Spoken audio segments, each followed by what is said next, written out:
지난 한 주간의 한반도 정세와 외교 안보 이슈를 다시 정리해보는 토요일 대담 코너 한반도 브리핑입니다. 연합뉴스TV 베이징 특파원과 연합뉴스 북한부를 거쳐 현재 국제 분야를 맡고 있는 이봉석 기자 나와 있습니다. 어서 오세요. 안녕하십니까? 네, 먼저 이번 주 주요 이슈부터 소개해 주시죠. 네, 김정은 위원장이 자신을 중국으로부터 보호하기 위해서 주한미군이 필요하다는 입장을 밝혔던 것으로 알려졌습니다. 마이크 폼페오 미국 전 국무장관이 이번 주 편엔 자신의 회고록에서 소개한 내용인데요. 오늘은 이 내용이 어느 정도로 믿을 만한지 또 사실이라면 어떤 의미가 있는지 살펴보겠습니다. 회고록에는 김정은 위원장의 흡연 습관과 푸틴 러시아 대통령 그리고 시진핑 중국 국가주석에 대한 평가도 들어있습니다. 잠시 후 소개해드리겠습니다. 열병식을 앞두고 평양에 봉쇄령이 내려졌다는 소식도 자세하게 전해드리겠습니다. 러시아에 파견됐던 북한 노동자들이 집단으로 탈북해 국내에 입국한 것으로 알려졌습니다. 네, 폼페이오 전 장관이 회고록을 발간했습니다. 여기서 김정은 위원장이 중국으로부터 자신을 지키려면 주한미군이 필요하다고 말을 했는데 좀 의외예요. 어떻게 보시나요? 네, 말씀하신 대로 마이크 폼페이오 전 장관이 이번 주에 회고록을 출간했습니다. 네. 책 제목은 한치도 양보하지 마라인데요. 아시다시피 폼페이오 전 장관은 2018년 3월 마지막 날 CIA 국장 자격으로 극비리에 평양을 방문했고 두 달여 뒤인 6월 12일 열린 첫 북미 정상회담에도 배석했는데요. 책에는 방북 시 김정은 위원장과 나눈 대화가 담겨 있습니다. 저도 아마존에서 이북을 사서 내용을 살펴봤는데요. 네. 민감한 내용이라 주한미군과 관련한 내용을 그대로 직역해보면 다음과 같습니다. 나는 김 위원장에게 말했다. 중국 공산당은 주한미군이 철수하면 김 위원장이 기쁠 것이라고 계속 미국에 말했다고. 그때 김 위원장은 웃고 테이블을 내리치며 중국인들은 거짓말쟁이라고 말했다. 김 위원장은 또 중국 공산당으로부터 자신을 보호하기 위해 주한미군이 필요하고 중국 공산당은 한반도를 티베트나 신장처럼 취급하기 위해 주한미군 철수를 필요로 한다고 말했다. 폼페이오 전 장관은 김 위원장의 발언을 토대로 한반도에서 미국의 미사일과 지상 전력이 확장되더라도 북한이 불만을 품지 않을 것으로 판단했습니다. 폼페이오 전 장관은 완전한 비핵화를 위해서는 김 위원장이 세 가지 전제 조건, 즉 핵을 포기하더라도 이라크의 후센이나 리비아 카다피의 비참한 말로와는 다를 것, 비핵화한 북한이 번영하고 정권도 계속될 것, 중국으로부터 보호받을 수 있을 것에 대한 믿음이 필요했다고 서술하면서 김 위원장과 이런 대화 내용을 소개했습니다. 김 위원장의 발언이 사실이라면 북한도 중국의 위협을 심각하게 받아들이고 있음을 엿볼 수 있습니다.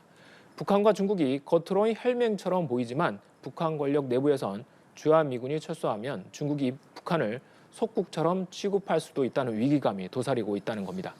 폼페이오 장관은 비핵화 협상에서 중국이 북한의 재량권을 거의 주지 않았다는 주장도 펼쳤습니다.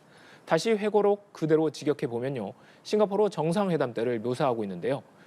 중국 공산당은 김정은 위원장에게 거의 제로에 가까운 협상 타결을 위한 재량을 줬다. 김 위원장은 나나 트럼프 전 대통령을 만날 때마다 며칠 전 시 주석과 대부분 직접 만나 오래도록 대화했다. 북한 문제는 언제나 중국 공산당과의 대리전으로 여겨져야 했다. 중국은 북한을 모두 통제하고 있지는 않지만 거의 근접했다.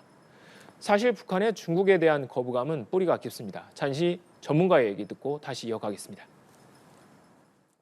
이전에 김정일 국방위원장 때도 클린턴 행정부와의 이제 북미 대화가 있을 때마다 우리의 주적은 미국이 아니다. 우리가 핵무기를 개발한 진짜 이유는 중국 때문이다. 이런 얘기를 미국 관리들에게 했습니다. 그건 기록에 나와 있고.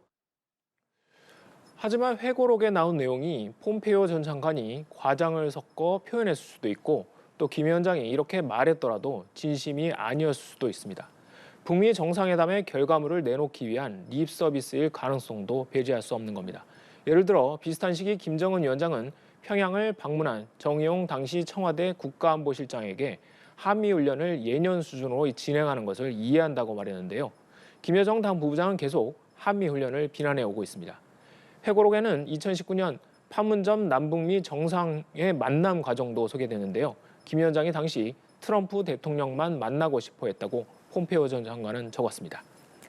네, 또 책에는 이뿐만 아니라 김 위원장의 흡연 습관 등 다른 묘사도 있다고 하는데 이어서 소개해 주시죠.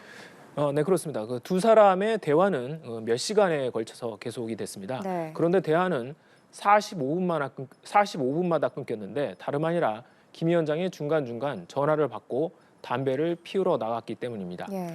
1시간을 다 못 참을 정도로 애연가라는 얘긴데요. 김 위원장은 자신이 고급 시가를 좋아한다고도 털어놨습니다. 그러자 폼페이오 전 장관이 협상이 끝나면 마이애미의 훌륭한 해변에서 세계 최고급 쿠바 담배를 피울 수 있게 해주겠다고 말했고, 김 위원장은 자신이 쿠바의 카스트로 가문과 친하다고 응수했다고 합니다. 김 위원장이 키에 매우 민감하다는 것을 보여주는 일화도 몇몇 공개되는데요. 네. 폼페이오 전 장관은 김 위원장의 키가 약 165cm라면서 2018년 6월 싱가포르 북미 정상회담 때 흰오피 구두를 신었다면서 김 위원장은 1인치도 양보할 수 없었다고 적었습니다. 또 북미 정상회담 때 트럼프 대통령이 자신이 지은 김 위원장의 별명 리틀 로켓맨을 엘튼 존의 노래 제목에서 따왔다고 설명하자 김 위원장이 로켓맨은 예스, 리틀은 노라고 말해 회담 참석자들이 폭소를 터뜨렸다고 합니다. 폼페이오 전 장관은 김 위원장에 대해 전반적으로 좋지 못한 인상을 가지고 있는 것으로 보입니다. 책에 세계는 이미 김 위원장이 피해 굶주린 나쁜 인간이라는 걸 알고 있다고 적었기 때문입니다.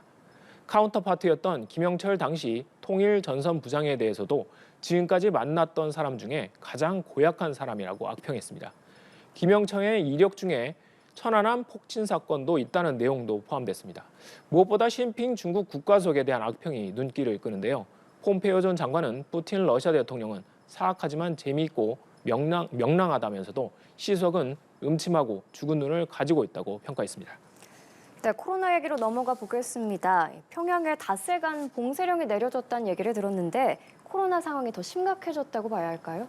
네, 봉쇄령 소식은 미국의 북한 전문 매체 NK뉴스가 처음 보도했습니다. 예. 북한 당국의 포고문을 입수했다는 건데요.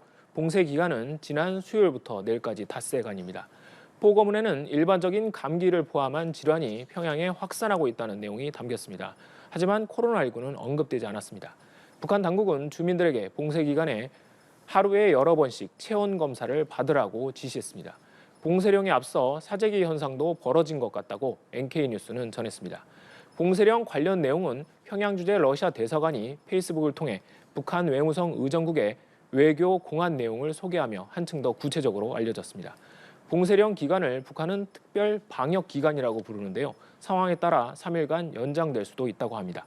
북한 당국은 모두 외교 공간 직원들의 외출과 차량 이동 자제를 권고하면서 자발적으로 하루 4차례 체온을 측정하고 결과를 평양의 우호 병원으로 통보해야 한다고 주문했습니다. 북한은 작년 8월 코로나 종식을 공식 선언했는데요. 이번 봉쇄령은 다음 달 개최할 것으로 예상되는 열병식을 앞두고 대규모 확산을 막으려는 조치로 해석됩니다. 평양에선 작년 4월 평양에서 열병식을 계기로 코로나가 크게 확산한 것으로 알려졌습니다. 네, 러시아 우크라이나 전쟁 발발 이후에 러시아에 파견된 북한 근로자들이 집단 탈북해서 국내로 입국했다는 소식이 있습니다. 이 탈북 이유는 무엇일까요? 네, 국내에 입국한 러시아 파견 북한 근로자는 모두 9명으로 알려져 있습니다. 네. 들어온 건 작년 말인데요. 이들은 같은 날 입국했습니다. 러시아에서 일할 때는 다른 곳에서 일했는데 국내 입국 과정에서 일행이 됐습니다. 현재 탈북민 정착 지원 시설인 하나원에서 교육을 받고 있다고 합니다. 예. 9명은 모두 남성으로 연령은 20대에서 50대로 다양하고 이 가운데는 현역 군인 2명도 포함된 것으로 전해졌습니다. 탈북 동기는 북한 체제에 대한 염증도 있지만 현재 우크라이나 전쟁의 최전선인 돈바스 지역에 파견될 수 있다는 두려움도 있는 것으로 관측됩니다. 앞서 미국 자유아시아 방송은 작년 10월 러시아로 파견된 북한 노동자들이 전쟁이 치열한 우크라이나 동부 지역으로 보내줄 수 있다는 소식에 대거 도주하고 있다고 보도한 바 있습니다. 전문가의 얘기도 잠시 들어보시겠습니다. 러시아에 파견됐던 북한 근로자들은 우크라이나 전쟁이 터지면서 마음의 동요가 생겨 한국으로의 탈출을 결심한 것으로 압니다. 하지만 통일부는 탈북민 관련 사안은 신변 보호 문제 때문에 확인이 어렵다는 입장입니다. 작년 한 해 국내에 들어온 탈북민은 모두 67명으로 남성 35명, 여성 32명으로 집계됐습니다. 네, 북한은 새해 첫날 이후 4주째 도발을 자제하고 있습니다. 작년 1월에 7차례나 도발을 일으킨 것과는 대비되는 모습인데요. 김정은 위원장도 새해 첫날 금수산 태양궁전을 찾은 이후 공개 행보를 하지 않고 있습니다. 다음 달 8일 북한의 건군절 75주년, 그리고 16일 김정일 국방위원장의 생일인 광명성절을 앞두고 숨고르게 들어가는 걸로 관측이 되는데요. 하지만 이 건군절 또는 김정일 위원장 생일에 맞춰 열릴 걸로 보이는 열병식의 예행 연습 현장에서 신형 ICBM 화성 17형으로 보이는 물체가 포착되는 등 언제든 한반도 정세는 경랑 속으로 빠져들어갈 위험이 도사리고 있습니다. 오늘 한반도 브리핑 여기서 마치겠습니다. 이 기자 그럼 다음 주에 뵙겠습니다. 네, 감사합니다.